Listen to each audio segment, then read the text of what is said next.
ஒருத்தவனை ஏமாத்தி அவருக்கு நாலேஜே இல்லாம ஒருத்தவர்கிட்ட கையெழுத்து வாங்கியிருக்கிறீங்க. இன்னொரு பெண்மணி அவங்க குழந்தைய கொடுத்துட்டு வந்து அவங்க பறி கொடுத்துட்டாங்க. பறி கொடுத்து கத்திக்கிட்டு இருக்கிறாங்க, அழுதுகிட்டு இருக்கிறாங்க. அவங்களுக்கே தெரியாம ஒரு சிங்கிள் பேரண்டா இருக்கு. எமோஷனலா இத டிராமா பண்ணாதீங்க. நாங்க பண்றது டிராமா. நீங்க எல்லாம் இப்ப இவ்வளவு நேரம் நீங்க பேசிட்டு இருந்தது எல்லாமே ரொம்ப கைண்ட்லி ப்ளீஸ் ஸ்டாப் திஸ். என்ன அப்படினீங்கன்னா நீங்க எல்லாரும் ரொம்ப எமோஷனலா பேசிட்டு இருக்கீங்க. அப்படின்றீங்கல்ல, நீங்க ரொம்ப எமோஷனலா பேசுறீங்க. பேசுங்க. திமுக பெய்டு ஜேர்னலிஸ்ட் அவங்க எல்லாருமே அவங்கவுங்களோட பக்கங்கள்ல சோசியல் மீடியா பேஜஸ்ல எழுதிட்டு இருந்தது என்ன அப்படின்னீங்கன்னா, இது வந்து பெட்டிஷன் போட்டவர் யார் அவருக்கே நாலேஜ் இல்லாம தான் போகுது. தாவேகாவோட பிரேயர் கோர்ட்ல அவங்களோட பிரேயர் வந்து கேட்கப்பட மாட்டாது. அதை வந்து அவங்களுடைய தரப்புல இருந்து இருக்கக்கூடிய ஒரு அப்சர்வேஷனா எடுத்து வச்சிருக்காங்க. திமுக தரப்புல இருந்து அது சொல்லக்கூடிய விஷயம். அது அவங்களுடைய ரோல். நீங்க அதை ப்ளே பண்ண முடியாது. அவங்க ப்ளே பண்றாங்க. அவங்க நீங்க நீங்க அதை அப்படி ஜஸ்ட் லைக் தட் போக முடியாது. ஒரு தனிப்பட்ட மனிதன் மீது அவர் என்ன கட்சி நடத்துறாரு, அந்த கட்சி தற்கொலை கட்சி, தற்கொலை இல்லாத கட்சி, படிச்சவங்க கட்சி, படிக்காத என்னமோ இருந்துட்டு போட்டோம். ஒரு தனிப்பட்ட நபர் மீது நீங்கள் அவருடைய குணநலன், அவருக்கு தலைமை பண்பு இருக்குது, அவருக்கு சமைக்க தெரியல, அவருக்கு ஓட தெரியல, ஆட தெரியல, இதெல்லாம் வந்து சொல்லுவது ஒரு நீதிமன்றத்தின் வேலையா? நீங்க என்ன பண்றீங்க? தனிப்பட்ட குணநலனை யாரு விமர்சிக்க சொன்னான்னு ஒரு பத்திரிகையாளர் கூட கேட்கல. ஏன் கேட்கலன்னா, கேட்டா திமுக உங்க எலும்ப முடிச்சிடும். நீதித்துறையோட ஒரு நீல அகலம் தெரிந்த ஆட்கள் இன்னைக்கு அரசாங்கத்தோட சைடுலயும் இல்ல, திமுக கட்சி சைடுலயும் இல்லைங்கிறது தான் Senthil Balaji case, online lottery case, then இப்ப 3 கேஸ் போச்சு பாத்தீங்களா. அவரு ஆம்ஸ்ட்ராங்கோட கொலை வழக்கு கேஸ் சிபிஐக்கு போனது, நாமக்கல் கிட்னி திருட்டு விவகாரம், கரூர் ஸ்டாம்பேட், இது எல்லாமே என்னத்தை காட்டுது அப்படின்னீங்கன்னா, உண்மையில் காவல்துறை யார் கையில இருக்குதுங்கிறது தான் இன்னைக்கு விஷயமே. அது உண்மையிலுமே ஸ்டாலின் ஐயா தான், முதல்வர் தான், அந்த போலீஸ் துறையோட மினிஸ்டரா அதை கண்ட்ரோல் பண்றாரு இல்ல அவரு வந்து சும்மா வெறும் முகமா மட்டும் இருக்கிறாங்க, அங்க வேற ஒரு சப்ஸ்டியூட் இருக்காங்களா அப்படிங்கிறது தான். ஏன்னா நீங்க வந்து காவல்துறைக்குள்ளேயே இன்னைக்கு நிறைய பிரச்சனைகள் இருக்கு சார். 2 போலீஸ்காரங்க போய் ஆந்திரால இருந்து 2 பெண் குழந்தைகள் வருது, அவங்கள ரேப் பண்றாங்க. போலீஸே வந்து கஞ்சா விற்கிறதுக்கு உடந்தையா இருக்குது, போலீஸே கலாச்சாரம் விற்கிறதுக்கு உடந்தையா இருக்குங்கிறதெல்லாம், அந்த உடந்தையா இருப்பதுனால 100 பேர் சர்வசாதாரணமா சாகுறாங்க. கரூர்ல ஒரு 41 பேர் இறந்தாங்களா. 2வது கள்ளச்சாராய சாவுல அரசாங்கத்தோட கணக்குப்படி 67 பேர் அங்க சாத்தாங்க. அந்த கள்ளக்குறிச்சிக்கு நடக்கிறதுக்கு முன்னாடி மரக்காணத்துல ஒரு 22 பேர் செத்தாங்களா. மரக்காணம், செங்கல்பட்டு 2 சேர்த்து ஒரு 22 பேர். எதனால? சிஸ்டம் ஃபெயிலியர், கவர்மெண்டோட ஃபெயிலியர், எஸ்பெஷலி காவல்துறையோட ஃபெயிலியர். ஸ்டாலின் அவர்கள் இந்த துறைகளை ஒழுங்கா கண்காணிச்சாரா? கட்டுப்படுத்துறதுல இங்க தோல்வி அடைஞ்சிட்டாரு. கட்டுப்படுத்துதலும் முழு தோல்வி சார். திமுக அரசாங்கம் பதற்றமாகுது, என்ன பண்றோம் ஏது பண்றோம் தெரியல, ஏதோ ஒண்ணு நடந்துருச்சு. இப்ப பொதுமக்கள்கிட்ட போய் கேட்டா, சார் இதுல விஜய் மேல என்ன சார் தப்பு இருக்கு? அரசாங்கம் தானே சார் பாதுகாப்பு கொடுக்கும், அரசாங்கம் தானே. அரசாங்கன்றத அவங்க பொதுமக்கள் எதை சார் நம்புவோம்? அரசாங்கத்தை தான் நம்புவோம். இந்த அரசாங்கம் இனி ஏதாவது நல்லா பண்ணணும்னு ஏதோ ஒரு கட்சியை ஆட்சியில வைக்கிறாங்க. அப்ப அந்த அரசாங்கம் உனத்தை நீங்க பண்ணலீங்கன்னா நான் உங்களை என்ன பண்றது?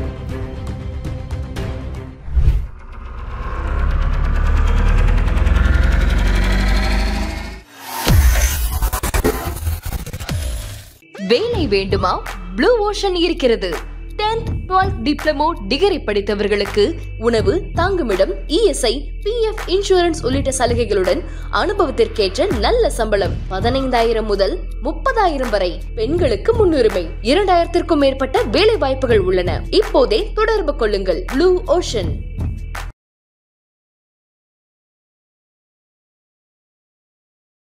ஐத்தமிழர்களுக்கு வணக்கம். இன்றைய நேர்காணலில் நம்மோடு இணைந்திருப்பவர் பத்திரிகையாளர், அதிமுகவை சேர்ந்த திருமதி நாச்சியார் சுகந்தி அவர்கள். அவரிடம் நடப்பு அரசியல் குறித்து விவாதிக்கலாம். வணக்கம். வணக்கம். எப்படி இருக்கீங்க மேடம்? நல்லா இருக்கேன் சார். பல்வேறு சம்பவங்கள், இந்த கடந்த கரூர் சம்பவத்துக்கு பிறகு பல்வேறு விஷயங்கள் தொடர்ந்து நடந்துகிட்டு இருக்கு. அதில் கரூர் தொடர்பாக பல்வேறு வழக்குகளும் வந்து சென்னை உயர்நீதிமன்றம், இன்னொரு பக்கம் மதுரை உயர்நீதிமன்றம், இப்போ உச்சநீதிமன்றம் என மாற்றி இந்த கேஸோடைய அப்டேட் ஒரு பக்கம் போயிட்டுருக்கு. இன்னொரு பக்கம் அரசியல் நகர்வுகளும் போயிட்டுருக்கு. அதை பின்னாடி பேசுவோம். இப்போ உச்சநீதிமன்றத்தினுடைய இந்த தீர்ப்பு அப்படிங்கிறது சிபிஐக்கு இந்த விசாரணையை வந்து மாற்றி கொடுத்துருக்குறாங்க. கரூர் தொடர்பான இந்த கூட்ட நெரிசலில் 41 பேர் உயிரிழந்தது விவகாரம் தொடர்பாக. இதில் வந்து தனிப்பட்ட முறையில் எப்படி உயர்நீதிமன்றத்தினுடைய தனி நீதிபதி எதிர் மனுதாரர் இல்லாத நேரத்தில் எப்படி நீங்கள் வந்து ஒரு அப்சர்வேஷனை நீங்கள் கொடுக்கலாம் அப்படின்ற ஒரு கேள்வியும் எழுப்பியிருக்கிறாங்க. இன்னொரு படி மேலே தமிழக அரசு மீதான விமர்சனத்தையும் வந்து முன் வச்சிருக்கிறாங்க. முதற்கட்டமாக இந்த சிபிஐ மாற்றம் அப்படிங்கிறது சரியான நீதியை பெற்றுத்தணும்னு நினைக்கிறீங்களா? சார், அதாவது நமக்கு இருக்கின்ற வாய்ப்புகள், நீதிக்கான வாய்ப்புகள் அப்படிங்கிறது அரசாங்கம். இந்த அரசாங்கம் அந்த நீதியை எனக்கு பெற்று தராது அப்படின்னு ஒரு மனிதர், தனி மனிதர் யாராக இருந்தாலும் அது நினைக்காத போது தான் கான்ஸ்டிடியூஷனோட ஒரு முக்கியமான தூண் வந்து நீதித்துறை. அங்கே அப்போ தான் நம்ம நீதித்துறையை நம்புது. அப்போது நீங்கள் வந்து என்னை கவர்மெண்ட் கைவிட்டதுனால தான் நான் நீதித்துறைக்கு போகிறேன். இப்போ சாதாரணமாக ஒருத்தர் வந்து இப்போது போக்குவரத்து துறை ஊழியர், எனக்கு நான் ரிட்டையர்ட் ஆன உடனே என் பென்ஷனை தரமாட்டேன்றாங்க. பென்ஷனாக அவருக்கு கொடுக்க வேண்டியது கவர்மெண்ட்டோட வேலை, அந்த துறையோட வேலை. அப்போ அதை கொடுக்கல அப்படிங்கும்போது அவர் கடைசியில் எதை நம்புகிறாரு? நீதிமன்றத்துக்கு போகிறார். அப்போது எந்த ஒரு விஷயமாக இருந்தாலும் அரசாங்கம் கைவிடுகின்ற போது தான் இம்மாதிரியான வழக்குகள். எஸ்ஐடி உடனடியாக ஒரு நபர் ஆணையம் கமிஷன் அமைக்கிறாங்க. எஸ்ஐடி ஒரு பக்கம் போகிறாங்க, ஸ்பெஷல் இன்வெஸ்டிகேஷன் டீமை ஒரு பக்கம் போடுறாங்க. இது எல்லாமே ரொம்ப துரிதமாக ஷார்ட் டைம் பீரியடில் அரசு தரப்புலேருந்து பண்ணது. இன்னொரு படி மேலே தாவேக்கா தரப்பில் கூட சிபிஐ விசாரணை வேணும்னு கேட்கல. அங்கே பாதிக்கப்பட்டவர்களாக சொல்லப்படும் 3 நபர்கள் மட்டும்தான் சிபிஐ விசாரணை கேட்டிருக்கிறாங்க. இப்போது சிபிஐ மேலே தாவேக்கா கூட நம்பிக்கை இல்லையே. அப்போ எந்த அடிப்படையில் இந்த சிபிஐ விசாரணை அப்படின்றது சரியானது போகும்னு நினைக்கிறீங்க? இப்போ தாவேக்கா கேட்டால் தான் சிபிஐ கொடுக்கணும் அப்படின்லாம் வந்து சட்டத்தின் முன் அப்படி கிடையாது. ஏன்னா இந்த தீர்ப்பு காப்பியை நீங்கள் வந்து அது ஒரு 25 பக்க காப்பி, அதை நீங்கள் வாசி காமிக்க அதை பார்க்கும்போது ஒரு 5 நம்பர்ஸை எடுத்து தான் அவங்க 5 கேஸ் எல்லாத்தையும் அதை பூல் பண்ணி தான் இந்த தீர்ப்பே வருது. ஸோ அதில் வந்து 2-3 ப்ரேயர் என்ன அப்படின்னீங்கன்னா, நீங்கள் சிபிஐ தாவேக்கா கேட்கலனாலும் மற்றவங்க அதை கேட்டிருக்காங்க. நீங்கள் இப்போ என்ன சொல்கிறாங்க, இப்போ மீடியா என்ன சொல்லுது, ப்ரேயர்ஸ் வந்து அது வந்து அந்த பெட்டிஷனர்ஸே கொடுத்தது கிடையாது, பெட்டிஷனர்ஸோட நாலேஜ் இல்லாமல் போயிருக்கு அப்படின்லாம் சொல்கிறாங்க. இன்னொரு பக்கம் ஒரு பிரபாகரன் ஒருத்தர் இப்போ நேற்றுலேருந்து அவர் என்ன சொல்லிட்டு இருக்காரு மீடியாவில் அப்படின்னு பார்த்தீங்கன்னா, அவர் ஒரு வீடியோ ஒன்று கேட்டிருக்காரு. அதில் வந்து என்னையே திமுகவில் இப்படி ஒருத்தர் வந்து மிரட்டினாரு, அதனால தான் நான் வந்து என் பேர் நான் வந்து ஏதோ வாபஸ் வாங்கிட்ட மாதிரியும் எனக்கு தெரியாமல் போயிட்ட மாதிரியெல்லாம் நீங்கள் மீடியாவில் சொல்லிட்டு இருக்கீங்க. அப்படிலாம் இல்லை, திமுகவில் மிரட்டினார்கள் அப்படின்றத அவர் சொல்லி 24 ஹவர்ஸ்க்கு மேலே ஆயிடுச்சு. திமுக இன்ன வரைக்கும் அதை மறுக்கவே இல்லை. இந்த மாதிரி சென்சிட்டிவ் இஷ்யூலெல்லாம் ஒருத்தர் பாதிக்கப்பட்டவர், அந்த பிரபாகரன் அந்த வீடியோ வெளியிட்டவர் பாதிக்கப்பட்டவர். அப்போ அது நான் பாதிக்கப்பட்டிருக்கேன், என் குடும்பத்தில் ஆட்களை இழந்திருக்கிறேன் அப்படின்னு அது சொல்லும்போது இன்ன வரைக்கும் அதுக்கு இந்த அரசாங்கத்தில் இருக்கிற கட்சி தான் திமுக. அப்போ அவங்க வந்து அதுக்கு என்ன ரியாக்ஷன் கொடுத்தாங்க அப்படிங்கிறது இருக்கு இல்லையா?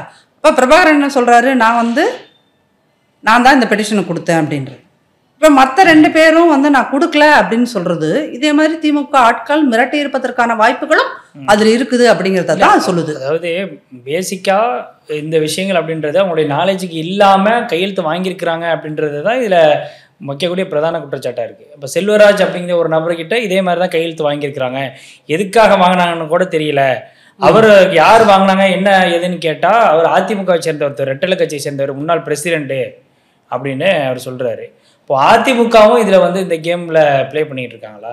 இல்லை, இதை வந்து நீங்கள் ஆரம்பத்துலேருந்து நான் வந்து இதே ஐத்தமிழில் பேசும்போது இதை வெறும் அதிமுக செய்கின்ற அரசியல், திமுக செய்கின்ற அரசியல், தாவேகா செய்கின்ற அரசியல் அப்படி இதை நான் பார்க்கவே விரும்பல சார். எல்லாரும் சேர்ந்து செய்கிற அரசியல் இது ஒரு 41 உயிர்கள் சம்பந்தமான ஒரு விஷயம். ஏன்னா உங்களுக்கு சுப்ரீம் கோர்ட் வந்து சொல்கிற அந்த ஜட்ஜ்மெண்ட்லேயே அவங்க என்ன சொல்கிறாங்க அப்படின்னு சொன்னீங்கன்னா, இதை வந்து இந்த அரசாங்கத்தின் மீதுன்றது இல்லை, ஒரு பாதிக்கப்பட்ட குடிமகனுக்கு நாம் கொடுக்க வேண்டிய ஃபேர் நீதின்னு தான் அது சொல்லுது, கொடுக்க வேண்டிய நீதி அப்படின்னு சொல்லுது. இப்போது நீங்கன்னா மீன்ஸ் எல்லா மீடியானா இப்போ இதை சொல்லிட்டு இருக்கீங்கள, அவர் கேஸ் போடலைன்னு சொன்னார், இவர் கேஸ் போடலைன்னு சொன்னார், அவரோட நாலேஜ் இல்லாமல் போயிடுச்சு, இவரோட நாலேஜ் இல்லாமல் இருக்குது. இது எல்லாமே ஏதோ ஒரு வகையில் மேனிப்புலேட்டட் தகவல்கள், சரிங்களா? ஏன் அப்படின்னீங்கன்னா, இந்த தீர்ப்பு வர்றதுக்கு ஒரு 10 மணி நேரத்துக்கு முன்னாடி இருந்து திமுக பெய்டு ஜேர்னலிஸ்ட் இருக்காங்க இல்லையா, அவங்க எல்லாருமே அவங்கவுங்களோட பக்கங்களில் சோசியல் மீடியா பேஜஸில் எழுதிட்டு இருந்தது என்ன அப்படின்னீங்கன்னா, இது வந்து அந்த பெட்டிஷன் போட்டவர் யார் அவருக்கே நாலேஜ் இல்லாமல் தான் போகுது, அதனால இது வந்து தாவேகாவோட ப்ரேயர், கோர்ட்டில் அவங்களோட ப்ரேயர் வந்து கேட்கப்பட மாட்டாது, தாவேகா ஊற்றிக்கும், இந்த மாதிரிலாம் அவங்களாம் பார்த்தீங்கன்னா ஒரு 60+ சீனியர்ஸ். அதை வந்து அவங்களுடைய தரப்புல இருந்து இருக்கக்கூடிய ஒரு அப்சர்வேஷனா எடுத்து வச்சிருக்காங்க. திமுக தரப்புல இருந்து சொல்லக்கூடிய விஷயம் அது அவங்களுடைய ரோல். நீங்க அதை ப்ளே பண்ண முடியாது. அவங்க ப்ளே பண்றாங்க. அவங்க நீங்க நீங்க அதை அப்படி ஜஸ்ட் எதிர்த்து போக முடியாது. அதை திருப்பி கேட்கறேன், நீங்க பேச வர்றேன் நானு. இதுல வந்து 2 நபர்கள் வந்து மேனிபுலே, அதாவது அவங்களுக்கு தெரியாம அவங்களுடைய கவனத்துக்கே இல்லாம இந்த விஷயத்துல கையெழுத்து வாங்கி தான் இந்த கேஸே போட்டிருக்காங்க அப்படின்றது பிரதான குற்றச்சாட்டு. இன்னொரு நபர் அவர் வந்து பணத்துக்காக இப்போ கேஸ் போட வந்திருக்கிறாரு, என்னுடைய குழந்தைக்காக ஒரு சொட்டு கண்ணீர் கூட வடிக்கல, நான் சிங்கிள் பேரண்டா தான் இருக்கேன் அப்படின்னு சொல்லி ஒரு பெண்மணி பேட்டி கொடுக்குறாங்க. அப்போ இது வந்து வேணும்னே இந்த விஷயத்துல வந்து அரசியலுக்காக இன்னைக்கு அதிமுகவும் தாவேக்காவும் இந்த நபர்களை வைத்து பயன்படுத்துறாங்க அப்படின்ற குற்றச்சாட்டு தானே பிரதானமா வருது. சார் நீங்க அப்படி ஒரு வாதத்துக்கு வந்தா நான் இது லாஜிக்கலா ஒரு கொஸ்டின் கேட்கிறேன். திமுக ஆட்சி காலத்தில் இப்படியான ஒரு மேன்மேட் கிரிசிஸ், ஒரு மேன்மேட் அட்ராசிட்டி, ஒரு மேன்மேட் ஆக்சிடென்ட், நீங்கள் எத்தனை வச்சுக்கோங்க, ஒரு மேன்மேட் ஆக்சிடென்ட்னே வச்சுக்கோங்க கருசம். அப்படி ஒரு மேன்மேட் ஆக்சிடென்ட் நடப்பதற்கு திமுக அரசாங்கம் ஏன் வாய்ப்பை உருவாக்கியது?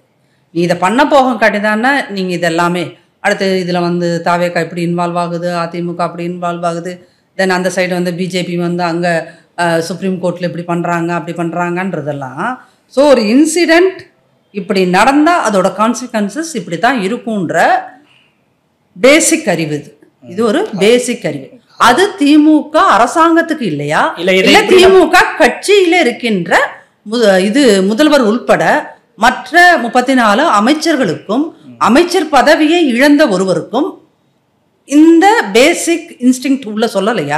நம்ம எதையோ ஒன்று நடத்தினா நீங்க சொல்ற கான்சிக்வன்ஸ்ல இருந்தே நான் வர்றேன். அப்போ நீங்க சொல்றதை நான் எப்படி புரிஞ்சுக்கணும் அப்படின்ட்டு நான் நினைக்கிறேன். நான் சொல்லிட்டா உங்களுக்கு புரிஞ்சிடும்னு நினைக்கிறேன். இந்த கான்சிக்வன்ஸ் எல்லாத்தையுமே வந்து நம்ம வச்சு பார்க்கும் பொழுது நீங்கள் இப்படிலாம் பண்ணீங்கன்னா அதிமுக தாவேக்கா யாராக இருந்தாலும் சரி, திமுகவுக்கு உங்களுக்கு எதிராக அரசியல் செய்யக்கூடிய எல்லாருமே நாங்கள் இப்படி தான்ப்பா ப்ளே பண்ணுவோம், நாங்கள் இப்படி தான் அரசியல் பண்ணுவோம், நாங்கள் இப்படி தான் குறுக்கு வழியில் வருவோம் அப்படின்னு சொல்கிறீங்களா?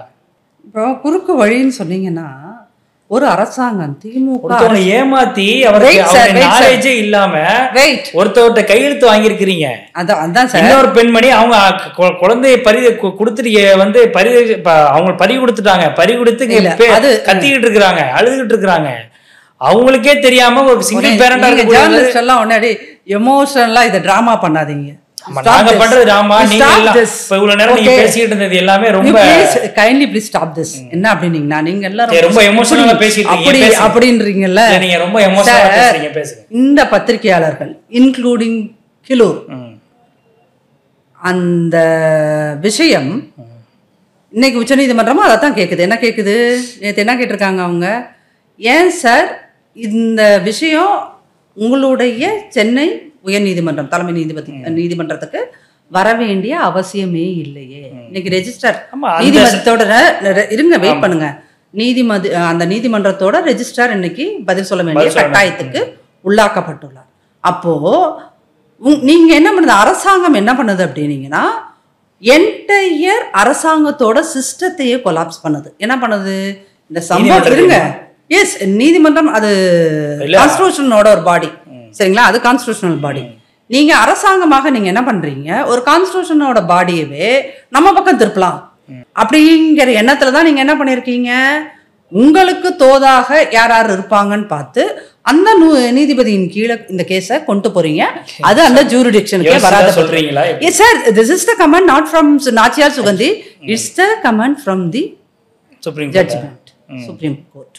சரிங்களா, நீங்க அந்த பக்கம் எண் கூட அப்புறம் நான் எடுத்து தரேன், போடுங்க. நீங்க அந்த 25 பக்கத்தையும் போடுங்க, பொதுமக்கள் பார்க்கட்டும். சரிங்களா, சரிங்களா. அப்போ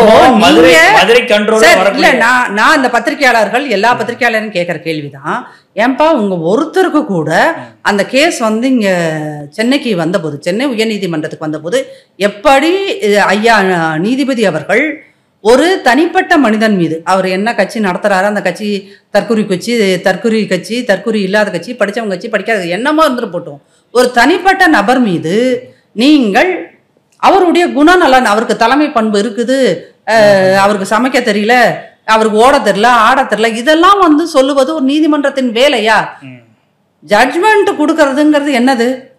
இது இப்படி நடந்திருக்கு, இதில் இந்த விஷயங்கள் சட்டப்பூர்வமாக நீங்கள் இப்படி நடந்திருக்க வேண்டும், இப்படி நடந்திருக்க கூடாது, எவிடன்சஸ் இதை சொல்லுது, இதை சொல்லலை, ஸோ அக்கார்டிங் டு திஸ் இதை சொல்றோம் அப்படிங்கிறது தான் இங்க நீதிபதிகளோட வேலை. People நீங்க என்ன பண்றீங்க? தனிப்பட்ட குணநலனை இல்ல, அத யாரு விமர்சிக்க சொன்னான்னு ஒரு பத்திரிகையாளர் கூட கேட்கல. ஏன் கேட்கலன்னா peopleோட mindset கேட்டா திமுக உங்க எலும்ப முடிச்சிடும். மக்களோட மைண்ட் செட்டை அப்சர்வேஷனா அது நீதிபதியோட வேலை கிடையாது. நீதிபதிகள் ஒரு கான்ஸ்டிடியூஷன் பதவியில் இருக்கின்றவர் அது வந்து உத்தரவு வர்றதுக்கு முன்னாடி அவங்க சொல்லக்கூடிய அப்சர்வேஷன் எல்லாத்தையுமே நீங்க ஒரு பொருட்டா நீங்க ஒரு விஷயமா எடுத்துக்கிறீங்க அப்படின்னா இங்க எல்லா விஷயத்தையும் நம்ம பொருட்டா எடுத்துக்கணும்.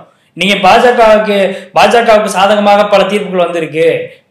அதே மாதிரி இங்க ஆட்சியில் யாரெல்லாம் இருக்காங்களோ அவங்களுக்கு சாதகமான தீர்ப்புகள் வந்திருக்கு அப்படின்னா எல்லா விஷயத்தோடைய அப்சர்வேஷனையும் எடுத்து பார்த்தோம் அப்படின்னா அதுல நீதிபதிகள் ஒவ்வொரு நேரத்திலும் ஒவ்வொரு கருத்துக்களை சொல்லியிருப்பாங்க. அதை நீங்க வந்து அது உங்களுக்கு வேலை இல்லை அப்படின்னு எந்த அடிப்படை சார் ஏன்னா பத்திரிகையாளர் நீங்க என்னன்னா இங்க பத்திரிகையாளர்கள் திமுக ஆட்சிக்கு பயப்படுகிறீர்கள். நான் திமுக கட்சிக்கு நீங்க பயப்படுறீங்கன்னு நான் சொல்லல. திமுக ஆட்சிக்கு பயப்படுறீங்க. உங்களை எல்லாம் 24 மணி நேரமும் மானிட்டர் பண்றதுக்காக ஒரு நிறுவனத்தை அவர்கள் உருவாக்கி வைத்திருக்கிறார்கள். அந்த நிறுவனத்தின் வழியாக இன்னைக்கு ஐத்தமிழ்ல என்ன போகுது வருது. சரி இவன் இப்படி பேசியிருக்கான் உடனே கிளூர் மேல இப்படி ஒரு கேஸை போட்டு விடு, ஒரு 4 வாட்டி கோர்ட்டுக்கு போனா முடிஞ்சு போயிடலாம். உங்களை அச்சுத்திருக்கிறார்களா இல்லையா அதை நீங்க ஓப்பனாகவும் சொல்ல மாட்டீங்க. ஏன்னா சொல்லிட்டு அப்புறம் நான் பாட்டில் போயிருவேன் வீட்டுக்கு, நீங்க பாவம் ஃபேஸ் பண்ணணும். ஸோ நீங்க மட்டும் இல்லை, தமிழ்நாட்டில் இருக்கிற எல்லா யூடியூப் சேனல்ஸ், பிரைம் சேனல்ஸ் எல்லாருமே இதாகிறாங்க. அதுக்கு ஒரு உதாரணம் தான் இன்னைக்கு புதிய தலைமுறையோட இதே அரசு கேபிள்ல இல்லை அப்படிங்கிற குற்றச்சாட்டு வந்தபோது கூட யாரும் இந்த அரசாங்கம் ஒன்றும் பெருசா கண்டுக்கல. அப்போ ஒரு என்ன சொல்றீங்க, ஒரு ஜனநாயகத்தின் மிக முக்கிய தூண் என்கின்ற பத்திரிகையவே நீங்கள் இந்த அரசாங்கம் முடக்குகிறது.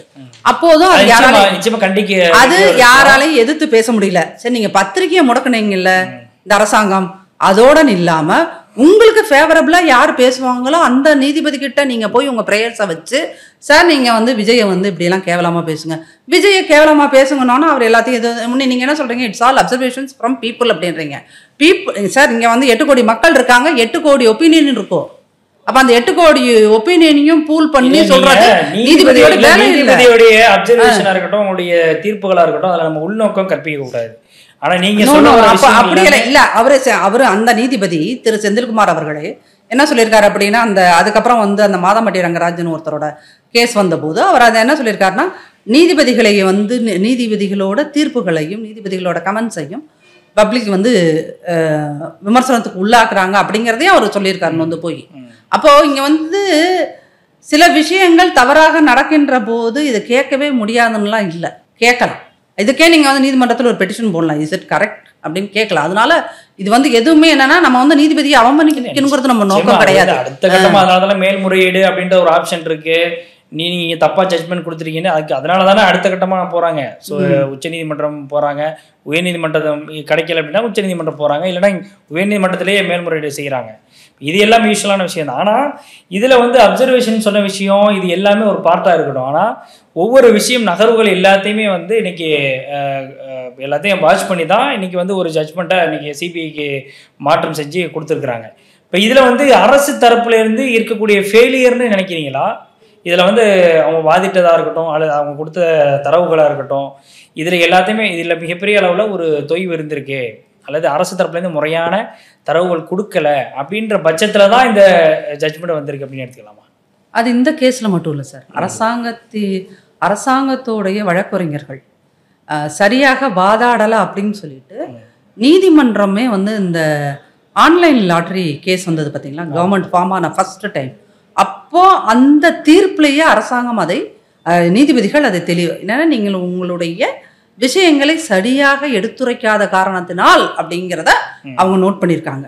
அப்போ நீங்கள் அதே மாதிரி தான் இவர் செந்தில் பாலாஜி அவர்கள் வந்து முதல் முறையாக இடி ரைடு அவர் வீட்டுக்கு போனப்போ அவர் அந்த வந்தவங்களெல்லாம் அடிச்சு உதச்சு அந்த கலாட்டாலாம் முடிஞ்சதுக்கப்புறம் அவர் அரெஸ்ட் ஆகி சிறைக்கு போனார் இல்லையா, அந்த நைட்டு அதுக்கு அடுத்த நாள் பார்த்தீங்கன்னா திமுக சார்பு வக்கீல்கள் அண்ட் கவர்மெண்ட்டோட வக்கீல் இவர்கள் எல்லாரும் மீடியாவில் நீங்கள் பேசுனதெல்லாம் பார்த்தீங்கன்னா நீங்கள் இன்றைக்கி எடுத்தது விலாவாரியாக பார்த்தா கூட பிஎம்எல்ஏ கேஸோட உண்மையான விஷயங்கள் அதுக்குள்ளே என்ன இருக்குது, நம்ம எப்படி இதை அப்ரோச் பண்ணோங்கிற முழுமையான புரிதல் இல்லாமல் தான் அதில் ஒரு சிலர் இந்த மீடியாலலாம் அவர் அடிக்கடி வருவார். அவர் வந்து என்ன சொன்ன கோட் போட்டு ஒருத்தர் வருவார், அவரெல்லாம் வந்துட்டு நாங்கள் நாளைக்கே ஜாமீன் வாங்கிடுவோம்லாம் சொல்லுவார். அப்போ ஒரு பிஎம்எல்ஏ கேஸில் வந்து அவ்வளோ ஈஸியாக அது பாசிபிளாங்கிறது கூட அவங்க அனலைஸ் பண்ணலை. அப்படிங்கும்போது அங்கே வந்து ஒரு நீதித்துறையோட ஒரு நீல அகலம் தெரிந்த ஆட்கள் இன்னைக்கு அரசாங்கத்தோட சைடுலையும் இல்லை, திமுக கட்சி சைடுலையும் இல்லைங்கிறது தான் Senthil Balaji case, online lottery case, then இப்போ 3 கேஸ் போச்சு பார்த்தீங்களா. அவர் ஆம்ஸ்ட்ராங்கோட கொலை வழக்கு கேஸ் சிபிஐக்கு போனது, நாமக்கல் கிட்னி திருட்டு விவகாரம் அண்ட் இந்த கரூர் ஸ்டாம்பேட், இது எல்லாமே என்னத்தை காட்டுது அப்படின்னீங்கன்னா, வில்சன் சாரை மட்டும் நீங்கள் நம்பி உட்காந்துருக்காதீங்க, நீங்கள் இன்னும் கூட எக்யூப்டான ஆட்களை கொண்டு வரணும் அப்படிங்கிறது தான். ஏன்னா இருக்கிற 6 மாசத்துல அரசியல் நடக்கும். இது நம்ம திமுகவுக்கு, இந்த திமுகங்கிற கட்சி ரொம்ப மோசமாக போயிடக்கூடாதுங்கிறதுக்கான ஒரு கன்சர்ன்லேருந்து இதை நான் சொல்கிறேன். இவன் தான் ஏடிஎம்கே இதை வந்து ஒரு கன்சர்னில் சொல்கிறேன். என்ன அப்படின்னா, சார் உண்மையிலுமே உங்கள்கிட்ட சரியான பர்சனாலிட்டிஸ் யாருமே இன்னைக்கு இல்லை. இதுல நீங்க சொல்ற விஷயத்தோட இதை கோட் பண்ணி பார்க்கலாமா? சிபிஐ விசாரணைக்கு இன்னைக்கு வந்து உச்சநீதிமன்றம் கொடுத்திருக்கு. சிபிஐ மீதான விமர்சனங்களை திமுகவா இருக்கட்டும், தாவேகா சமீபத்தில் நடத்தின போராட்டமா இருக்கட்டும், அதாவது அஜித்குமாருடைய அந்த போலீஸ் கஸ்டோடியல் டெத்து, அந்த நேரத்தில் வந்து விஜய் அவர்களே பேசியிருக்காரு, சிபிஐயே வந்து பாஜகவுடைய கைப்பாவை தானே செயல்பட்டுக்கிட்டு இருக்கு அப்படின்னு சொன்னார். அப்போ இன்னைக்கு சிபிஐக்கு இந்த விசாரணை மாறுது அப்படின்னா நிச்சயமா வந்து அண்டர் கண்ட்ரோல் பிஜேபியோடைய கண்ட்ரோலில் தான் வருது, அல்லது மத்திய அரசனுடைய கண்ட்ரோலில் தான் வருதுங்கிற ஒரு விமர்சனம் பொதுப்படையாகவே இருக்குல்ல. அப்போ இந்த வழக்கை அல்லது இந்த கரூர் விவகாரத்தை ஊற்றி மூடணும், அல்லது இதை இப்படியே ஹோல்டில் வைக்கணும் அப்படிங்கிற ஒரு எண்ணத்தில் சிபிஐக்கு மாற்றிருக்கிறாங்க, மாற்றப்பட்டிருக்குது, அல்லது அதுக்கு உடந்தையாக இவங்களும் இருந்திருக்கிறாங்க அப்படின்னு எடுத்துக்கலாமா? சார் இதில் 2 பார்வை இருக்குது. என்ன அப்படின்னீங்கன்னா, ஒன்று வந்து இப்போ டிவிக்கே வந்து அந்த பிரேயரை வைக்கல, நீங்க சிபிஐ கேட்டாங்க, அந்த 3 நபர்கள் வந்து ஒருத்தங்க வந்து கண்காணிக்கணும் அப்படிங்கிறது, அதுக்கு வந்து நீங்க ஒரு ஆள் நியமிச்சு கொடுக்கணும்ன்றது தான் அவங்களோட பிரேயர். பட் அவங்க சிபிஐ மற்றவங்க கேட்டாங்கன்னு சொல்லிட்டு சிபிஐ என்கொயரி போட்டுருக்காங்க. இப்போ KN நேரு அவர்களுடைய தம்பி ஜெயராமன் சிபிஐக்கு தான் போச்சு அந்த கேஸ். அந்த கேஸ் வந்து திருப்ப கொடுத்துட்டாங்க, கண்டுபிடிக்க முடியல அப்படின்னு சொல்லிட்டு. அப்போது இங்கே சிபிஐயில் கொடுக்கின்ற எல்லா விஷயங்களுமே வந்து சரியாக முறையாக கொடுக்கப்படுதா, தீர்ப்போ இல்லை ஒரு நீதியோ பாதிக்கப்பட்டவங்களுக்கு கிடைக்குதா அப்படின்னீங்கன்னா 100% கிடைக்கிறது இல்லை. ஆனால் பாதிக்கப்படுகின்ற மக்களுக்கு இந்த சிபிஐங்கிறது தான் உச்சபட்ச நம்பிக்கையாகவும் இருக்குது. அதனுடைய செயல்பாடுகள் ஒரு கவர்மெண்ட்டே, மத்திய அரசாங்கமே அதோட செயல்பாடுகளை முடக்குது, இல்லை அவங்களுக்கு ஃபேவராக அத்தனை விஷயங்களே அது பண்ணிக்குது அப்படின்னா கூட, இன்னொரு பக்கம் எனக்கு சிபிஐ விட்டால் எல்லாத்துக்கும் லாஸ்ட் என்னது, இங்கே சிபிசிஐடி கேட்குறாங்க, இல்லைன்னா சிபிஐ. அப்போ எனக்கு ஒரு ஸ்டேட் கவர்மெண்ட்டில் இருக்கின்ற ஒரு விசாரணை அமைப்போ இல்லை ஒரு சென்ட்ரல் கவர்மெண்ட்டில் இருக்கிற விசாரணை அமைப்பு, இப்போ ஸ்டேட் கவர்மெண்ட் தவறுகின்ற போது தான் எல்லாருமே சென்ட்ரல் கவர்மெண்ட்டோட சிபிஐ நம்புகிறாங்க. அப்போது நம்மளோட ஃபெயிலியர் அப்படிங்கிறது எந்த இடத்துல இருக்குதுன்னா, இங்கே ஸ்டேட் போலீஸ் வந்து எதுலேயுமே சரியாக இல்லை. ஸ்டேட் போலீஸோட மினிஸ்டராக இருக்கிற ஐயா ஸ்டாலின் அவர்கள் இந்த துறையை ஒழுங்காக நடத்துகிறாராங்கிற கேள்வி இவங்க ஆட்சிக்கு வந்து 6வது மாதத்துல வந்து கேட்குறாங்க சார். என்னன்னா, அந்த ஃபர்ஸ்ட் கேஸ் கள்ளக்குறிச்சியில் அந்த பொண்ணு இறந்த போது அன்னைக்கு வந்து இதே ஊடகங்கள் கொஞ்சம் நியாயமான பத்திரிகைகள் எழுதியிருந்தா இது உளவுத்துறையின் தோல்வி, ஏன்னா இப்படி ஒரு இன்சிடென்ட் நடந்திருக்குன்னா அதுக்கப்புறம் வந்து இப்படி கலவரங்கள் வரும் அப்படிங்கிறது தெரிஞ்சும் அதே முறையாக சொல்லலை போல இருக்கு அப்படின்னு சொல்லிட்டு ஃபர்ஸ்ட் டைம் அதை எழுதினாங்க. இது வந்து உளவுத்துறையோட மிகப்பெரிய தோல்வின்னு எழுதினாங்க. அதை பலர், மணிசார் மாதிரியான சீனியர் ஜேர்னலிஸ்டெல்லாம் அதை வந்து சொல்ல ஆரம்பித்தாங்க. அப்போ அன்னைக்கு நடந்தது இன்ன வரைக்கும் ஆட்சி அமைத்த முதல் 6வது மாதத்துலேருந்து இன்ன வரைக்கும் ஆட்சி முடிய போகிற 6வது மாதம் வரைக்கும் 4 வருஷம் இதே மாதிரியே ஒவ்வொரு வழக்குலையும் இருக்குது அப்படின்னு சொன்னீங்கன்னா, அப்போ இது கவர்மெண்டோட ஃபெயிலியர்ன்றதை விட இது சாரி டு இன்டர்ஃபியர். இதில் வந்து இந்த விஷயத்தில், அதாவது இந்த சிபிஐ விவகாரத்தில் சிபிஐக்கு மாற்றப்பட்ட விஷயமா இருக்கட்டும், இல்லை காவல்துறையினுடைய செயல்பாடுகள், உளவுத்துறையினுடைய ஃபெயிலியர், இப்படி எல்லாத்தையும் நம்ம பொறுத்து பார்க்கும் பொழுது இதில் உளவுத்துறையினுடைய ஃபெயிலியர் அப்படின்னு சொல்கிறதா, இல்லை உளவுத்துறை வந்து முறையாக தகவல் சொல்லியும் இதில் முறையான ஆக்ஷன் எடுக்கிறதுல அரசு தயங்குதுன்னு எடுத்துக்கலாம்? இது வந்து எது நீங்கள் கரூர் விஷயத்துக்கு கரூர் விஷயம் இன்க்ளூடிங் நீங்கள் சொன்ன கள்ளக்குறிச்சி விவகாரத்துலேருந்து இப்போ வரைக்கும் எடுத்துக்கலாம் சார். இது வந்து என்ன அப்படின்னீங்கன்னா, அது வந்து ஒரு பெரிய கொஸ்டினை கொண்டு வருது. உண்மையில் காவல்துறை யார் கையில் இருக்குதுங்கிறது தான் இன்னைக்கு விஷயமே. அது உண்மையிலுமே ஸ்டாலின் ஐயா தான், முதல்வர் தான், அந்த போலீஸ் துறையோட மினிஸ்டரா அதை கண்ட்ரோல் பண்றாரா, இல்லை அவரு வந்து சும்மா வெறும் முகமா மட்டும் இருக்கிறாங்க, அங்க வேற ஒரு சப்ஸ்டியூட் இருக்காங்களா அப்படிங்கிறது தான். ஏன்னா நீங்கள் வந்து காவல்துறைக்குள்ளேயே இன்னைக்கு நிறையா பிரச்சனைகள் இருக்குது சார். 2 போலீஸ்காரங்க போய் ஆந்திராவிலேருந்து 2 பெண் குழந்தைகள் வருது, அவங்கள ரேப் பண்ணுறாங்க. போலீஸே வந்து கஞ்சா விற்கிறதுக்கு உடந்தையாக இருக்குது, போலீஸே கலாச்சாரம் விற்கிறதுக்கு உடந்தையாக இருக்குங்கிறதெல்லாம், அந்த உடந்தையாக இருப்பதுனால 100 பேர் சர்வசாதாரணமாக சாகிறான். அதிமுக ஆட்சியிலையும் இருந்துச்சுல. நீங்கள் இதை வந்து என்ன பண்ணணும்னா, நம்ம செந்தில் பாலாஜி ஐயா இருக்காருல்ல, செந்தில் பாலாஜி ஐயா இருக்கார் இல்லையா, அவர் அமைச்சராக இருந்தபோது 21-22 கூட்டம் நடக்குது சட்டசபை கூட்டத்தில். அதில் சொல்கிறாரு, அதிமுக கடந்த ஆட்சி காலத்தில் கள்ளச்சாராய சாவுகள் எதுவும் இல்லைங்கிறது. அது உங்கள் சட்டசபை குறிப்பிலேயே இருக்குது. ஆமாம், சரிங்களா? அப்போ அங்கே நடக்கலைங்கிறது தான் அது. அப்போ நீங்கள் இன்னைக்கு திமுக ஆட்சியில் போலீஸ் ஸ்டேஷனுக்கு பக்கத்துலேயே அது நடக்குது அப்படின்னு சொன்னீங்கன்னா, அங்கே பாருங்க, கள்ளக்குறிச்சியில் போலீஸ் ஸ்டேஷனுக்கு பக்கத்துலேயே ஒரு கள்ளச்சாராய சாவு 100 பேர் சாகிறான் சர்வசாதாரணமானா, அப்போ இங்கே என்டையர் சிஸ்டமும் கொலாப்ஸ் ஆயிருக்கு. இது வந்து வெறும் போலீஸ் துறையோட அமைச்சரா ஸ்டாலின் அவர்களுடைய தவறுன்றது மட்டும் இல்லை, என்டையர் சிஸ்டமே நாரி போயிருக்கு சார். அதோட பேக் போன் எல்லாமே உங்களுக்கு வந்து உடஞ்சி போய் கிடக்குது. அதை நீங்கள் எதையாவது ஒன்று பண்ணி ஒட்ட வைக்க வேண்டிய நிலைமையில் இருக்குது. ஏன்னா இவர் சரியாக கண்ட்ரோல் பண்ணலை அப்படிங்கிறதுனால தான் அதில் இருக்கிற ஹையர் ஆஃபீஸர்ஸ் எல்லாமே அலட்சியமாக இருக்காங்க. ஹையர் ஆஃபீஸர்ஸ் அலட்சியமாக இருக்கிறதுனால அவருக்கு கீழே இருக்கிற அடுத்த கட்ட ஆட்கள் எல்லாருமே இதாக இருக்காங்க.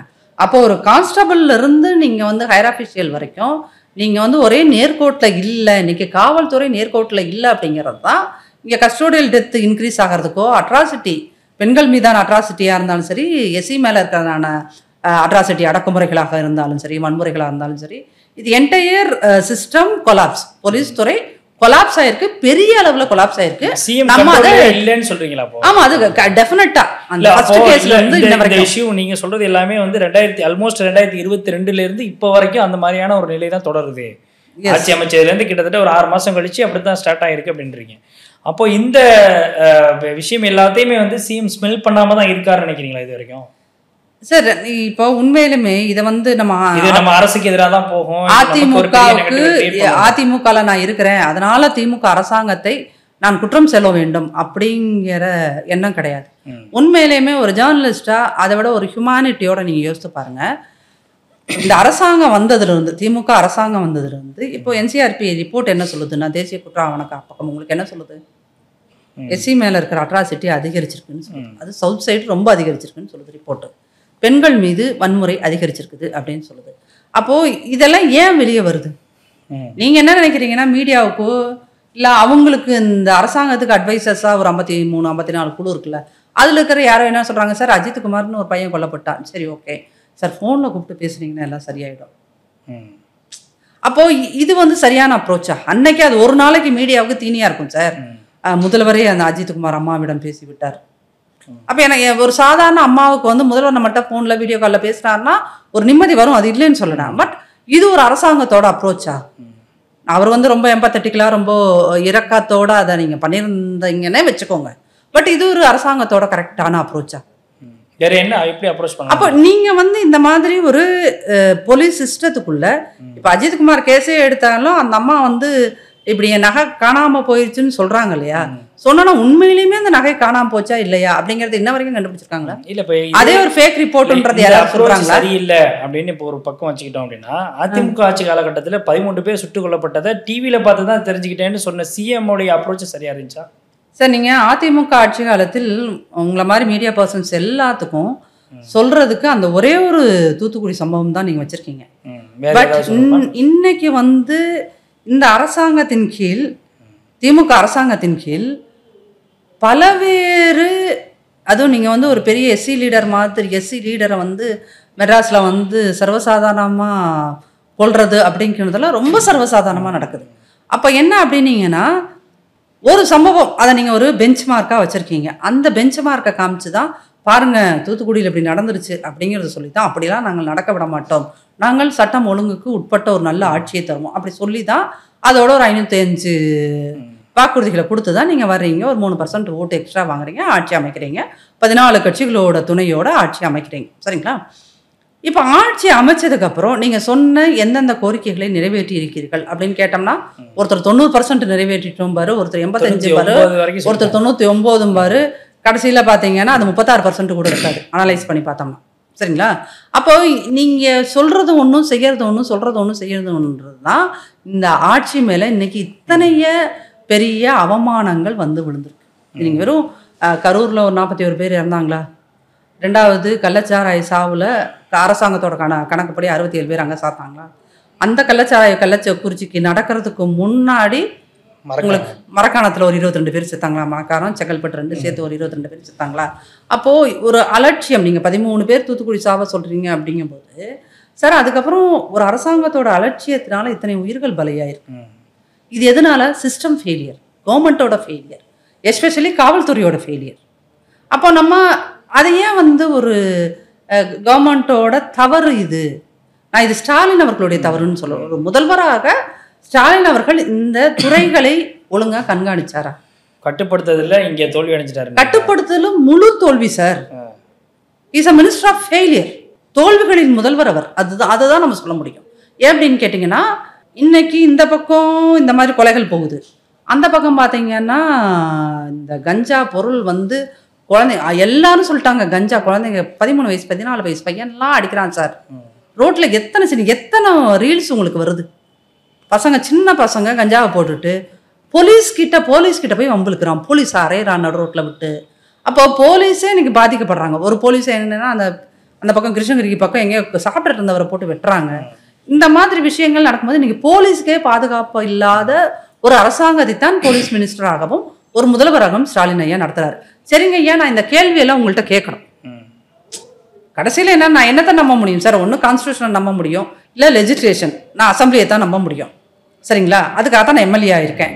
அப்போ என் குறையா உங்ககிட்ட சொல்கிறதுக்கும் என் கேள்வி உங்ககிட்ட சொல்லணும்னா, நீங்கள் சட்டமன்றத்தை வெறும் 4 நாள் நடத்துறீங்களா? அதில் ஒரு நாள் இன்னைக்கு இரங்கல் தெரிவிச்சாச்சு, 3 நாள், வெறும் 3 நாளில் மக்கள் பிரச்சனைகளை நீங்கள் என்னன்னு பேசுவீங்க சார்? நீங்கள் என்ன சொன்னீங்க? வருஷத்துக்கு 100 நாள் சட்டமன்றம் நடத்தப்படும். நீங்கள் 5 வருஷத்துக்கு சேர்த்தே 100 நாள் தான் சார் நடத்துறீங்க. 4 நாள் சட்டமன்றம் நடத்திட்டு இதில் என்ன ஜனநாயக வேலைகள் நடக்கும்னு நினைக்கிறீங்க? நேரடியாக எம்எல்ஏக்கள்லாம் மக்கள் பணி ஆற்றணும் அப்படிங்கிறதுக்காக அவ்வளோ நாட்களை குறைச்சிருப்பாங்கன்னு எடுத்துக்கலாம்ல.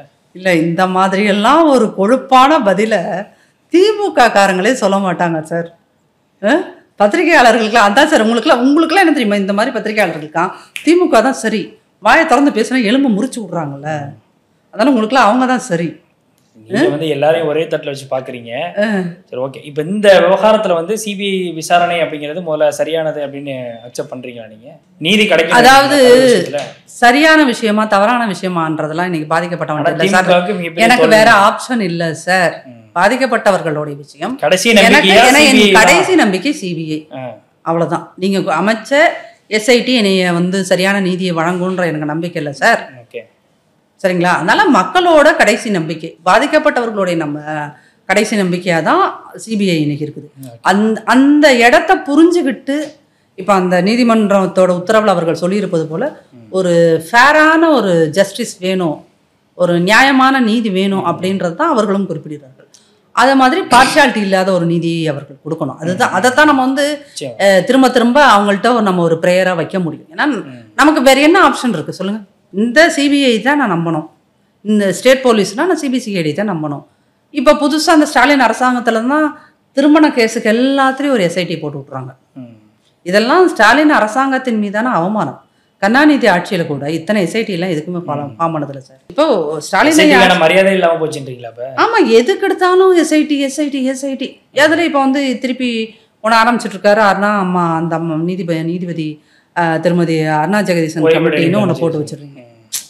அப்போ இது என்ன அப்படின்னீங்கன்னா, இதில் மக்கள் என்ன புரிஞ்சுக்கிறாங்க?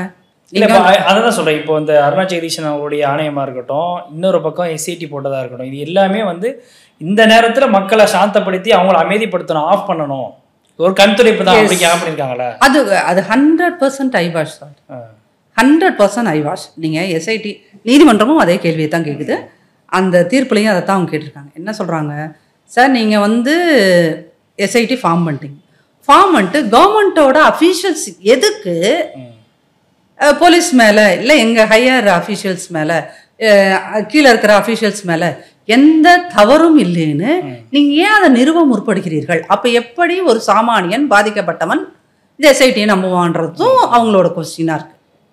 அப்போது நீங்கள் என்னன்னா, இந்த அரசாங்கம் பதற்றமாகுது, திமுக அரசாங்கம் பதற்றமாகுது. என்ன பண்ணுறோம் ஏது பண்ணுறோம் தெரியல, ஏதோ ஒன்று நடந்துருச்சு. இப்போ பொதுமக்கள்கிட்ட போய் கேட்டால், சார் இதில் விஜய் மேலே என்ன சார் தப்பு இருக்குது? அரசாங்கம் தானே சார் பாதுகாப்பு கொடுத்துருக்கணும், அரசாங்கம் தானே. அரசாங்கன்றதை அவங்க பொதுமக்கள் எதை சார் நம்புவோம்? அரசாங்கத்தை தான் நம்புவோம். அந்த அரசாங்கம் என்னை ஏதாவது நல்லா பண்ணணும்னா ஏதோ ஒரு கட்சியை ஆட்சியில் வைக்கிறாங்க. அப்போ அந்த அரசாங்கம் உனத்தை நீங்கள் பண்ணலைங்கன்னா நாங்கள் என்ன பண்ணுறது? இப்போ அதுதான் இங்கே கேள்வியாக இருக்குது. அப்போது எல்லாருமே நம்புறது அரசாங்கத்தை தான். அரசாங்கம் கைவிட்டு விட்டது, எல்லாரையும் கைவிட்டுச்சு. இப்போ நீங்கள் இந்த எஸ்ஐடின்னு ஃபார்ம் பண்ணீங்களா? அவங்க மேடம் என்ன பண்ணுறாங்க, அமுதா மேடம் ஐஏஎஸ், அவங்க ஒன்றே டக் டக் டக் டக் டக்குன்னு ஒரு பிபிடியை ரெடி பண்ணிட்டு வந்துட்டு அதை போட்டு காமிச்சிட்ருக்கீங்க. அப்போது இல்லை, இப்போ ஒரு பதட்டமான சூழல் உருவாகுது அப்படிங்கிற பட்சத்தில் அரசு தரப்புலேருந்து நம்ம உரிய விளக்கத்தை கொடுக்கணும் சார். அது உங்களுக்கு இன்வெஸ்டிகேஷன் அங்கே போயிட்டுருக்கு. அருணாமா அன்னைக்கு கமிட்டி அமைச்சு, அன்னைக்கு நிகழ்வு நடந்த அன்னைக்கே கமிட்டி போடுறாங்க. அவங்க அடுத்த நாள் ஃபீல்டுக்கு வந்துட்டாங்க. ஆமாம், அடுத்த நாள் ஃபீல்டுக்கு வந்து அவங்க அங்கே இருக்கிற மக்கள்கிட்ட எல்லாம் கேட்டுக்கிட்டு இருக்காங்க. அப்போ அங்கே ஃபீல்டுக்கு அவங்க போயிட்டாங்க. களத்தில் பாதிக்கப்பட்ட இடத்துல நின்று விசாரணையை ஆரம்பிச்சிட்டாங்க. விசாரணையை ஆரம்பித்தோன்னா கவர்மெண்ட் என்ன பண்ணோம், நம்ம தவறு செய்யலை, நம்ம மேலே எந்த தப்பும் இல்லை, அப்போ உண்மை என்ன, நீதி என்ன, அது வெளியே வரட்டும் அப்படின்னு அமைதியாக இருக்கணும். நீங்கள் என்ன பண்ணுறீங்க, அங்கே ஆஃபீஸர்ஸை விட்டு, கவர்மெண்ட் ஆஃபீஸர்ஸை விட்டு கரூரில் பேச வைக்கிறீங்க. இங்கே சென்னையில் உட்காந்து நீங்கள் வந்து ஒரு கவர்மெண்ட்டோட செக்ரட்டரி, அது சாதாரண ஆளாக இருந்தாலும் பரவாயில்ல, அரசாங்கத்தோட செக்ரட்டரி. இப்போ அமுதா மேடம் வந்து அந்த ஒரு ஐஏஎஸ் ஆஃபீஸர், கவர்மெண்ட்டோட செக்ரட்டரி அவங்க உட்காந்து ஒரு பிபிடி ரெடி பண்ணி அதை போட்டுக்கிட்டு இருக்காங்க. அப்படிங்கும்போது அப்போ நீங்கள் வந்து ஆணையத்தை நம்பலைங்கிறதான அர்த்தம். அரசாங்கம் அனைத்த ஆணையம் தான் இது. அப்போ அந்த அரசாங்கமே அதை நம்பாமல் விசாரணை போயிட்டு இருக்கும்போது பாருங்க, எங்கள் ஆஃபீஸர்ஸ் மேலே எல்லாம் தவறு இல்லை அப்படின்னு ஒரு அரசாங்கம் சொல்லும்போது, அரசாங்கத்தோட செக்ரட்டரி சொல்லும்போது நேரத்தில் ஒரு கான்ஸ்பிரசி தியரிஸே கிரியேட் பண்ணுறாங்க. டிவிகே சேர்ந்த ஐடி விங்லேருந்து நிறைய நபர்கள், திமுகவை எதிர்க்கக்கூடிய நபர்கள் எல்லாருமே வந்து ஒரு கான்ஸ்பிரசி தியரியை ஒரு தப்பான கண்ணோட்டத்தில் அவங்க கொண்டு போயிட்டு இருக்காங்கன்றப்போ அதுக்கு உரிய விளக்கம் அளிக்கணுன்ற அடிப்படையில் பண்ணியிருக்காங்கன்னு தான் எடுத்துக்க முடியும் சார். அதை நீங்கள் ஒரு பத்திரிகையாளராக அப்படி சொல்லலாம் சார். பார்க்குற பொதுமக்களுக்கு என்ன தோணும், கவர்மெண்ட்டோட செக்ரட்டரி அந்த மேடம் அவங்க வந்து இப்படி பேசுகிறாங்க அப்படின்னா, அப்போ இந்த ஒரு நபர் கமிஷன் அந்த அம்மா தலைமையில் அமைக்கப்பட்டதோட அந்த என்கொயரியவே அவங்க திசை திருப்புறாங்க. நீங்கள் இப்படி தான் பார்க்கணும் அப்படிங்கிற மாதிரி.